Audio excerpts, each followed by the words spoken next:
స్కామో కాదో తెలీదు. ప్రస్తుతానికైతే దీన్ని ఆడిట్ చేస్తుంది గవర్నమెంట్. సో, ప్రస్తుతానికి స్కామ్ అని పిలవడానికైతే నేను గూడా అంటే నేను యాక్సెప్ట్ చేయట్లేదు. పాయింట్ ఏంటి అనంటే ఒరిస్సా ఫారెస్ట్ డిపార్ట్మెంట్ వాళ్ళు రీసెంట్‌గా 51 తార్స్ కొన్నారు. యెస్. 51 తార్లు కొన్నారు.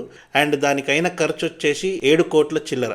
అయితే ఇది తార్లు కొనడానికైన ఖర్చు. ఇక్కడ స్కామ్ అని ఎందుకు పిలుస్తున్నారు అనంటే ఈ తార్ మోడిఫికేషన్‌కి ఒక్కొక్క తార్‌కి 9,00,000 వరకు సుమారు మోడిఫికేషన్ ఖర్చులైనాయి అని చెప్పేసి వాళ్ళు బిల్స్ సబ్మిట్ చేశారు. జనరల్‌గా ఫారెస్ట్ డిపార్ట్మెంట్ అంటే కొన్ని చేంజెస్ ఉంటాయి. లైక్ వీల్స్‌లో గానివ్వండి, వాటి బాడీ సిస్టమ్స్‌లో, లైటింగ్‌లో, కెమెరాస్ అసైన్ చేయడం, ఇలాంటి కొన్ని టెక్నికల్ థింగ్స్‌ని అంటే యానిమల్స్‌ని ట్రాక్ చేస్తూ ఉండాలి కాబట్టి కొన్ని టెక్నాలజీస్‌ని ఇంప్లిమెంట్ చేశారు.